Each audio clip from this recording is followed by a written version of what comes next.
మంచిర్యాల జిల్లా బెల్లంపల్లిలో జరిగిన దొంగతనం కేసును పోలీసులు ఛేదించారు. ఆగస్టు 17న కారులో నుంచి 28 లక్షల రూపాయల బ్యాగును గుర్తు తెలియని వ్యక్తులు దొంగిలించారు. పోలీసులు 3 బృందాలుగా ఏర్పడి సీసీ ఫుటేజ్ ఆధారంగా 4 వ్యక్తులను అదుపులోకి తీసుకున్నారు. నిందితుల నుంచి 24 లక్షలు, 4 బైక్లను పోలీసులు స్వాధీనం చేసుకున్నారు.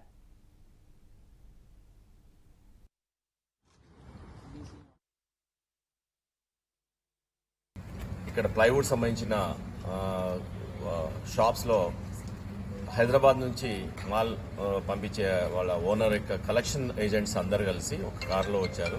అన్ని కలెక్షన్ చేసుకొని అలాగే వేరే డిఫరెంట్ డిస్ట్రిక్ట్స్లో కలెక్షన్ చేసుకుంటూ మంచిర్యాలలో చేసుకొని మళ్ళీ ఆసిఫాబాద్లో కూడా చేసుకొని మళ్ళీ బెల్లంపల్లి దగ్గర అక్కడ టిఫిన్ చేయడానికి ఆగారు. టిఫిన్ చేయడానికి ఆగినప్పుడు సడన్ గా కార్ యొక్క డోర్ ఓపెన్ చేసినట్టు సౌండ్ రావడము, ఇమ్మీడియట్ గా దాంట్లో ఉన్న క్యాష్ అంతా ఒక బైక్ లో ఉన్న 2 వ్యక్తులు ముసుగేసుకొని హెల్మెట్ పెట్టుకున్న వాళ్ళు తీసుకోవడం జరిగింది. సో దాంట్లో భాగంగా ఇవన్నీ అనాలిసిస్ లో భాగంగా అన్ని టీంలు వర్క్ చేయడం వల్ల ఈరోజు మనకి 4 దొరకడం జరిగింది.